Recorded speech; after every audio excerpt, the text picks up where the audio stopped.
Panelaço contra procrastinação. Diga não à procrastinação. Vamos lá. Quarentena, mas vamos estudar. A produção tá rindo aí. A produção tá rindo. Essa eu não esperava, né, produção? Todo mundo batendo a panelinha contra a procrastinação. Esse é o ano que quem vai vencer é aquele que está conseguindo manter o estudo nesse período de quarentena. Pode estar certo. O pessoal que não está estudando, quando voltar, vai ficar ainda com aquela ressaca, vai demorar mais 1, 2 semanas. Fora que tem pessoal que está dormindo até tarde. Então, esse ano vai vencer quem está estudando. Bom, hoje vai ver um assunto importante, tá? Biologia, enzima. Enzima. Tá? O que a gente precisa saber da enzima? Bem, primeiro, composição, né? Toda enzima é uma proteína.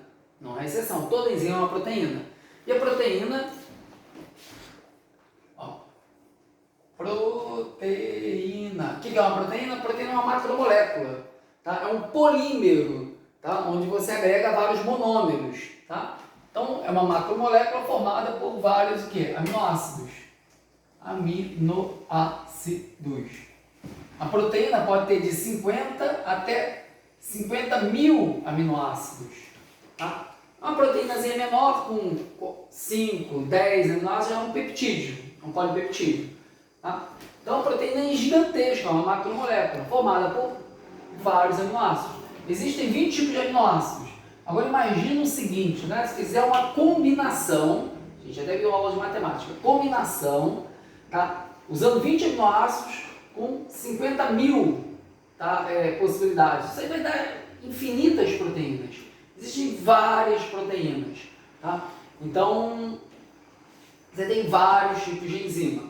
Bem, a proteína, a gente viu também que a gente tem uma proteína primária, tá? Ela é linear, é uma sequência de aminoácidos. Tá? Temos a proteína secundária, que ela passa a ter uma forma helicoidal. Tá? Vamos ter que ter noção que esse formato da proteína se dá por interações, que algumas pontinhas vão ter. E essas interações geralmente são pontos de hidrogênio. E aí você pode pegar isso aqui, ó, e fazer um novelo, a proteína novelada. Tá? Então, proteína primária, secundária e terciária. Tá? A proteína globular. E tem a proteína quaternária. A proteína quaternária, ela tem uma conformidade. Ela tem um formatozinho. Qual quebra-cabeça? Ela tem um formatozinho. Esse formato é importante. Tá? Vai formar um sítio ativo, vai ser o encaixe de uma substância. Você vai ter uma substânciazinha que vai conseguir encaixar aqui. E é isso que é uma enzima. Então, a enzima, ela é uma proteína, tá? Ou é um conjunto de proteínas, você pode agrupar várias proteínas, mas é uma proteína que tem uma conformidade. Tá? Essa conformidade, a gente classifica ela como uma proteína quaternária. Tá? Bem, aí qual é a função da enzima? A enzima, a função dela é metabolismo. Ela é responsável pelos metabolismos celulares. Tá? Celulares, orgânicos. A gente tem o seguinte, imagina fazer uma analogia, né? Combustível é carboidrato, carboidrato é combustível. Então, sem combustível você não vai ter vida na célula. A gente precisa de nutrientes, carboidratos. A enzima é como se fosse a engrenagem, tá? É o que faz as coisas acontecerem na célula, tá? Responsável pelo metabolismo. Tá? Existem dois tipos de metabolismo. Você tem o catabolismo. Catabolismo é quebra.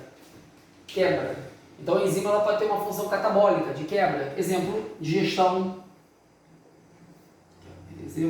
Uma digestão, onde você pega uma molécula grande, tipo um amido, e quebra em várias moléculas menores. Maltose, aí que pega a maltose, quebra em glicose. Então isso é o catabolismo. Tá? Ele faz, tá? A digestão é um exemplo disso. Tá? A respiração aeróbica,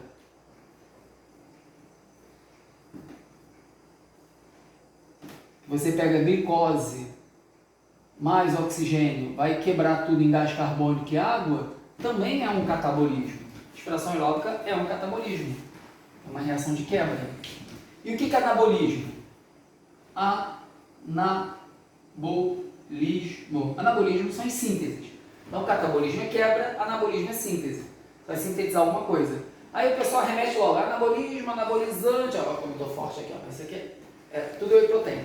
Então, anabolismo, anabolizante é o quê? Síntese de proteína, né? Então, o pessoal relaciona anabolizante, porque anabolismo, síntese de alguma coisa, no caso, síntese de proteína. Um exemplo de anabolismo, fotossíntese, ó. Fotossíntese. Fotossíntese você vai pegar gás carbônico, água, produzir glicose e liberar oxigênio. As duas reações mais importantes do vestibular e básicas, são tão importantes que dificilmente caem no vestibular, porque é tão fácil, todo mundo tem que saber isso. Tá? Repare, anabolismo, síntese de glicose, tanto é que é fotossíntese. Tá? Catabolismo é quebra. Então, síntese de proteína, tá? Síntese de glicose através da fotossíntese, exemplo de anabolismo. Tudo isso aqui envolve o quê? Metabolismo, são tipos de metabolismo. E vai envolver o quê? Enzima. Vai envolver enzima. Então, por exemplo, na fotossíntese existem várias enzimas, não enzimas, existem várias. Na respiração aeróbica também existem várias enzimas, porque é um processo em várias etapas. Tá? E aí, vamos lá. Vamos entender. Depois pega uma apostila, pega um livro, o livro da Mabs é muito bom. Tá? Aí você tem ilustrações. Aqui é uma coisa mais Picasso, né? Uns rascunhozinhos assim. Bem, então imagina o seguinte, a enzima ela é uma proteína que tem uma conformidade, tem um formatozinho. Então, tá aqui, ó. Então isso aqui é uma enzima. Tá? E aí digamos que vai entrar aqui, ó, um substrato. Ó, ele tem que encaixar. Então você tem aqui um substrato, aqui é enzima. Esse aqui é o substrato. Esse substrato eu vou chamar ele de sacarose. É sacarose. Tá? Aí a gente vai fazer um catabolismo. Um catabolismo. Vamos fazer uma quebra disso. Aí o que acontece? A enzima, ela não degrada. Ó, vai se manter. Tá? E o que ela vai fazer? Ela vai quebrar esse substrato. Então você tem enzima mais substrato, vai dar enzima, restaura a enzima e quebrou.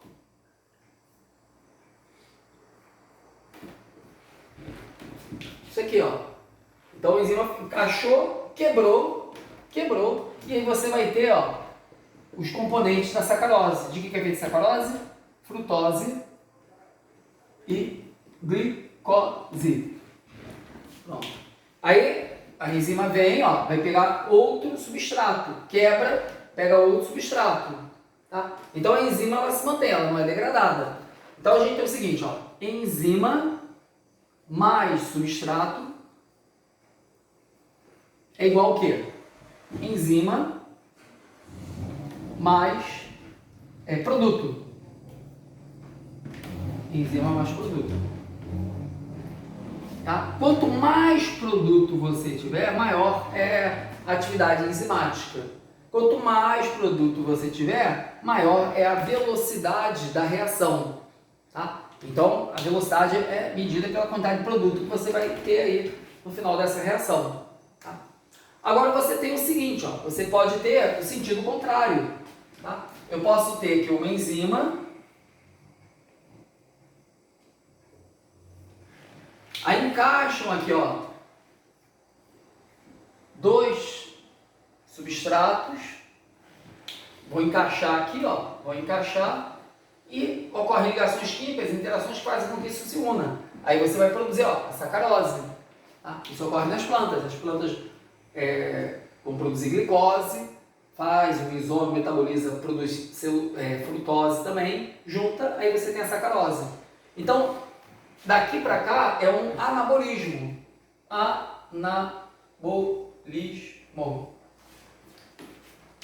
Tá? Bem, aí uma coisa que é importante também.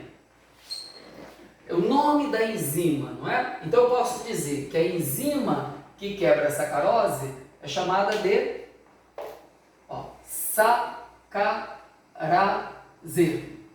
Sacarase. Então, a sacarase é a enzima que degrada a sacarose. A terminação ase é característica para a enzima. Então, dar a definição da enzima é a coisa mais fácil. Você pega o substrato, tá, e põe o ase. Então, a enzima que quebra na proteína, a protease. A enzima que quebra lipídio, lipase. A enzima que cataboliza, não é? Maltose, maltase. Beleza? Tá? E se você for fazer a síntese, então você tem a sacarase e sintase. Sacarase e sintase é a enzima que produz a sacarose. Tá? Bem, vamos. Deixa eu só um instante. Filma.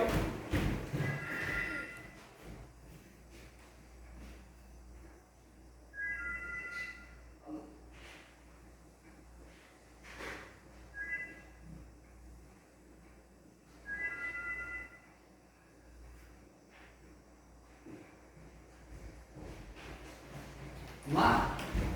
Break aí. Desligar esse pode estar. Bem, outra coisa importante, né? Vamos lá. Se eu mudar a forma dessa enzima, o substrato não vai encaixar, a enzima deixa de funcionar. A gente tem um mecanismo chave fechadura. Então, cada enzima é específica para um substrato. Então, a gente diz que a sacarase ela só vai catabolizar a sacarose. Cada enzima é para um substrato, cada enzima é específica. Tá? Então, cada chave tem sua fechadura, tá? Então, cada enzima é específica. Isso é muito importante entender. E se você muda a forma, mudei a forma, fiz isso aqui. Pronto, o substrato não vai encaixar.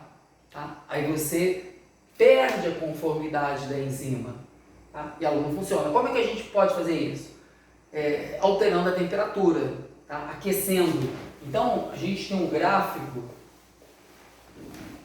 Aí uma coisa, metabolismo é uma reação. A gente tem um princípio de quanto maior a temperatura, maior é a velocidade de reação. Tá? O calor, né, ela deixa as reações ocorrerem mais rápido. Só que tem um limite. Então, a gente tem esse gráfico que é super famoso da atividade enzimática. Lembrando que a atividade enzimática está relacionada à quantidade de produto que você vai ter. Tá? E aqui a temperatura. Temperatura. O que acontece? À medida que a temperatura aumenta, a atividade enzimática aumenta. Tá? Não uma curva linear, né? Você vai ter um gráfico mais ou menos assim. No início até uma exponencial. Bem, você tem uma temperatura ideal. Geralmente, a maioria das enzimas, ainda mais a da espécie humana, é 37 graus. Por isso que a nossa temperatura é 37. Essa é a temperatura ideal. Aqui você consegue ter o máximo da atividade da enzima. Quando a temperatura aumenta, aí a atividade vai diminuindo, porque você vai rompendo as pontes de hidrogênio. Lembra que a gente falou? Você tem a proteína secundária, o que dá essa forma helicoidal são interações em pontinhas que você vai ter na estrutura da proteína. Você forma a terciária, enovelada, tá? E cria uma forma que é a quaternária. O que dá toda essa conformidade são interações, tá? Entre partes da proteína, que são as pontes de hidrogênio. Tem ponte de enxofre, mas a ponte de hidrogênio é mais importante. E quando você aquece, a energia do aquecimento, ela rompe essas pontes de hidrogênio. E ela perde a conformidade. Aí vai diminuindo o encaixe, tá? Você vai perdendo a eficiência da enzima. Se a temperatura for muito alta, tá? Aí você desnatura a proteína. Aí desnatura a enzima, perde toda a conformidade. E aí você não tem como restaurar isso. Tá? Baixa temperatura, a enzima não funciona. À medida que a temperatura vai aumentando, você vai deixando ela com mais atividade, mais eficiente. Se a temperatura aumentar muito, cai a eficiência. E se for muito alta a temperatura, aí você desnatura.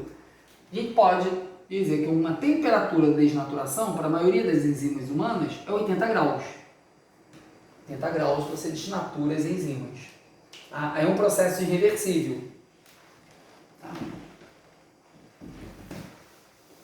Então, isso é importantíssimo. Você tem várias aplicações. É importante fazer lista de exercícios para você entender as aplicações. Então, por exemplo, você tem enzima em tudo que é lugar, tudo que é metabolismo, toda reação tem o dedo da enzima. Então, a decomposição de alimentos tem enzima envolvida, né? As bactérias decompositoras vão produzir enzimas que vão degradar os alimentos, vão também sintetizar substâncias tóxicas, podem fazer mal.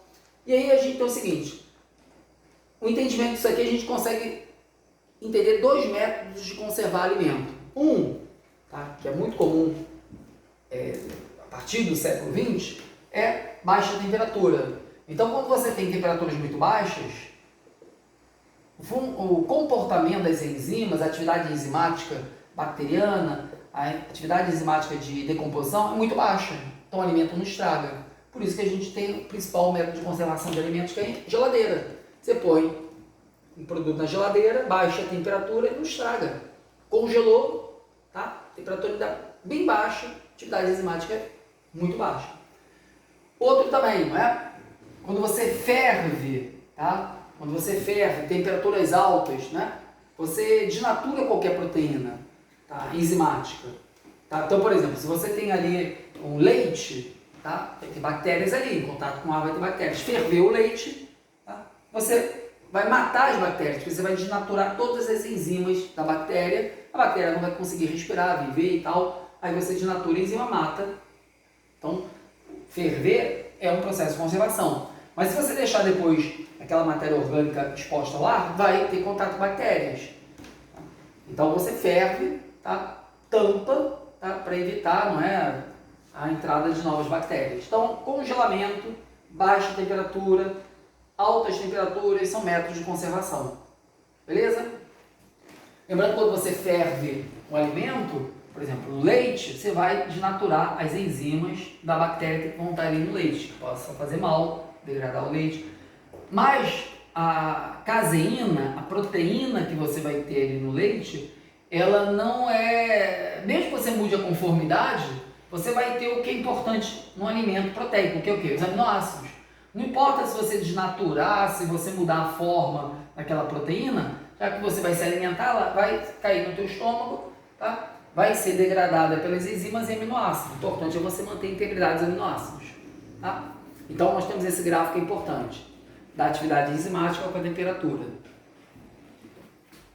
Bem, tem vários casos clássicos no vestibular. Então, deixa eu ver, um é do milho, tá? Para você deixar o milho mais adocicado. Deixa eu ver aqui. Tem uma questão que fala sobre isso, tem a ver com a enzima também. Eu esqueci o processo, depois eu vejo uma questão. Outra coisa também, voltando para a enzima, é um gráfico da atividade com substrato. Então, olha só, tem vários gráficos. Atividade com tempo, temperatura, temperatura, tá? Tem isso aqui, tá? E aqui é o ponto de naturação. E tem um gráfico da atividade com substrato. Lembra que temos a enzima, temos aqui o substrato que vai encaixar, e daí a gente vai ter, no final, a enzima restaurada, tá? E um produto. Então, atividade enzimática está relacionada com a quantidade de produto que você vai ter. Quanto mais substrato, mais produto você vai ter. Tá? Quanto mais farinha, mais bolo você vai ter. Então, isso aí é óbvio. Então, o que acontece? À medida que o substrato aumenta, a atividade enzimática aumenta, porque você vai ter mais produto. Só que a quantidade de substrato, ela tem que ser proporcional à quantidade de enzima. Se eu tiver muito mais substrato, eu não tenho como fazer enzimas. Se eu tiver muito substrato, eu não tenho como ter mais produto, se superar a quantidade de enzima. Então chega um ponto, ó, que você vai ter um gráfico que atinge seu máximo. Esse aqui, ó, é a atividade máxima da enzima. E aqui, ó, é o chamado ponto de saturação. Esse é o ponto de saturação. É a quantidade de substrato para atingir a atividade máxima. Não adianta você ter muito substrato se você ter um número limitado de enzimas. Você não vai conseguir ter mais produto. Então, nós temos esse gráficozinho aí. Bem, aí nós temos, ó, um outro gráfico que é importante relacionar, inibidor. Então, isso aqui será um gráfico com enzima. Quando eu coloco o inibidor, ele ocupa o sítio ativo.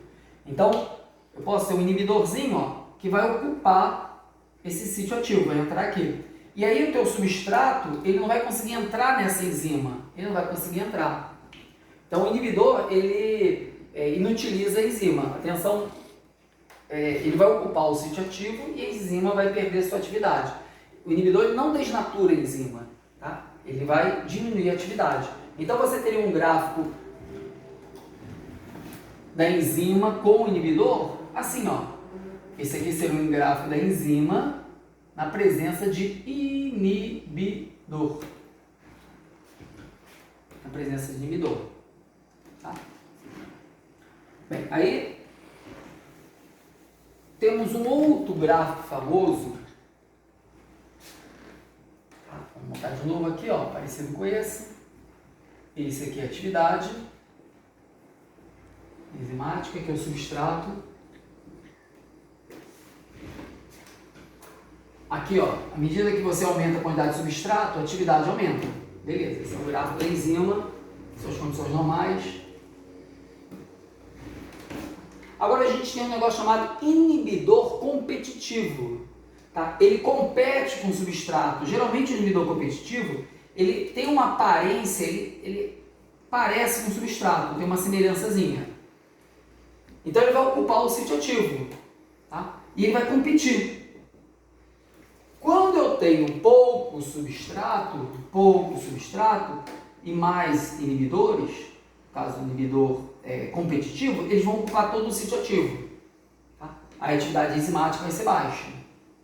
Agora, à medida que eu aumento o substrato ganha na competição. Tá? Se eu tiver mais substratos, a chance dele ocupar o sítio ativo é maior. Aí ele ganha na competição. E aí a atividade enzimática volta a aumentar. Se a quantidade de substrato for bem alta, a proporção dela for tipo 99% em relação a 1% do inibidor, você pode atingir uma atividade, tá, semelhante à atividade da enzima normal. Então, olha só, você tem dois gráficos para poder identificar a enzima com inibidor e a enzima com inibidor competitivo. Inibidor competitivo. Tá? O que faz o inibidor? Ele ocupa o sítio ativo e cria um complexo estável. O que faz o inibidor competitivo? Ele compete com o substrato. Tá? A quantidade de substrato sendo mais elevada do que o inibidor ganha nessa competição e você pode ter a quantidade de produtos normais. Tá? Então, ó, dois gráficos, cai bastante, é um nível um pouquinho difícil esse tipo de questão. Tá, deixa eu ver o que mais que a gente pode falar sobre a enzima. A desnaturação, que isso é clássico, tá? Altas temperaturas desnatura irreversivelmente a enzima. Tá? Entender a relação da enzima, substrato e produto. Tá? Conseguir denominar uma enzima, dar o nome de uma enzima e essa relação que a gente tem aqui do inibidor competitivo e não competitivo. Bem, vamos para uma questãozinha aqui, ó, que eu selecionei, questão até que caiu na UERJ. Muito boa. Vamos lá, computador. Aqui.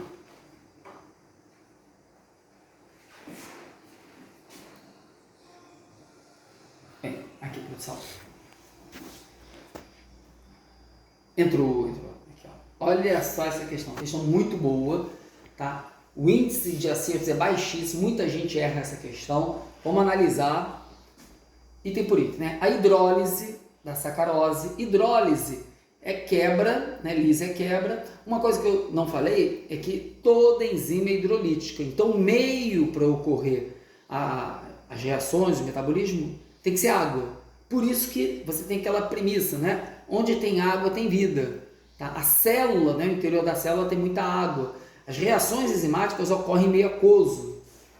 Tá? Então, a hidrólise da sacarose, em outras palavras, a hidrólise é um catabolismo. É a quebra da sacarose, pode ser realizada através da catálise ácida ou da catálise enzimática.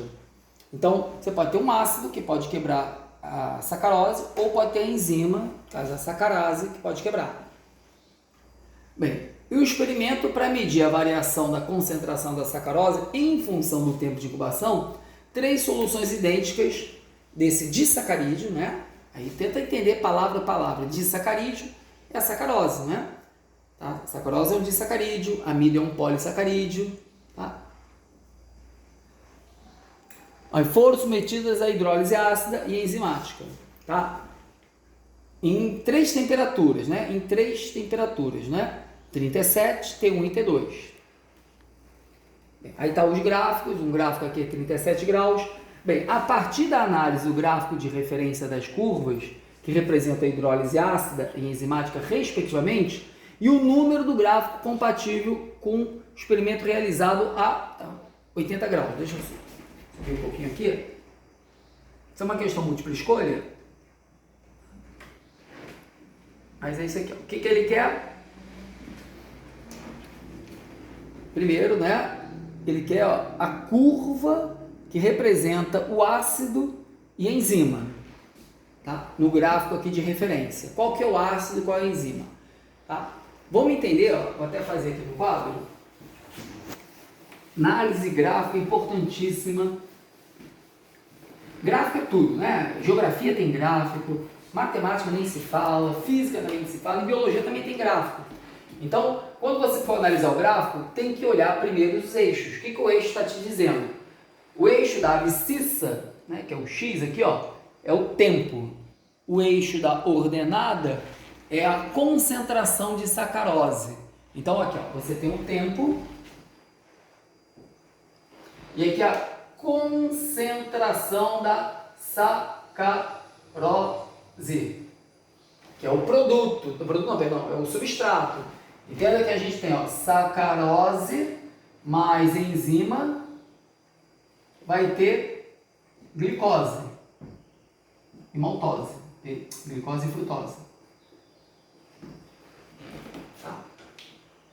Então, te dá a concentração de sacarose. Tá? Isso, a temperatura de referência, 37 graus. 37 graus, que é a temperatura ideal para as enzimas do nosso corpo. Bem, aí você tem um gráfico que é assim, tá? Decrescente. Aqui você tem a concentração inicial, ó. Você pode ter aqui, ó, concentração máxima, 2 gráficozinhos, 2 curvas, né? Qual que seria a enzima, qual que seria o ácido? Isso que ele perguntou, tá? A enzima, ela é mais eficiente do que o ácido, tá?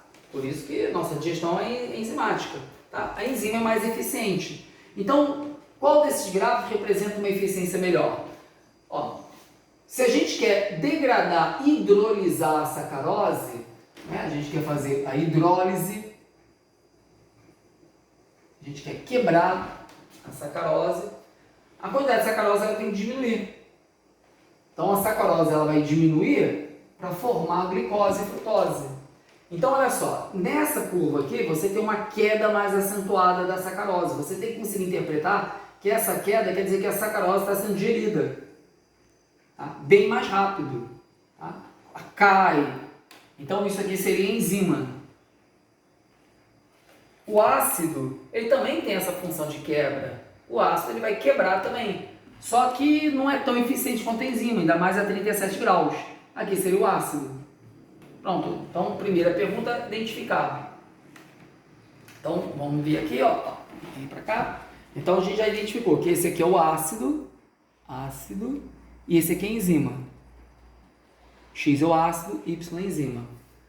Agora, um desses 2 gráficos é uma com a temperatura de 80. A temperatura de 80 é aquela temperatura que desnatura qualquer enzima humana. Qualquer enzima humana já desnatura, perde sua conformidade de 80 graus. Aí o que acontece, não é? O ácido é uma substância inorgânica, então a temperatura para ele até favorece, porque quanto maior a temperatura, maior seriam as reações, maior é a velocidade de reação. A gente tem aquilo, né? Aquela lixazinha. Temperatura, pressão, superfície de contato, tá? Eles aceleram a velocidade da reação. Então, olha só, o perfil do gráfico mudaria. O ácido, ele ficaria numa atividade melhor a temperatura de 80. Então, como a gente identificou que o ácido é X, ó, você tem isso aqui, ó. Ah, não, perdão, esse aqui, ó. Porque aí a degradação seria mais fácil e eficiente para o ácido. A enzima a 80 graus não funcionaria, porque ela estaria toda desnaturada. Então, a quantidade de sacarose ficaria constante, não ia diminuir. Então, você não altera a quantidade de sacarose, a sacarose não vai ser quebrada. Tá? Você mantém constante. Por quê? A 80 graus, isso aqui seria o gráfico representando 80 graus Celsius, as enzimas, tá? A sacarose ficaria toda desnaturada. Entendido isso? Tá? Bem, aí tem quanto tempo de vídeo, produção? 30 minutos, aí já satura o grau de atenção. Então, beleza, gente? Tá? Enzima é muito importante, tá? A gente poderia até fazer um outro videozinho de enzima, tá? Parte 2, tá? Porque enzima tem muita coisa para falar em muito caso. É isso aí, gente. Beijo e diga não à procrastinação. Panelaço, não à procrastinação.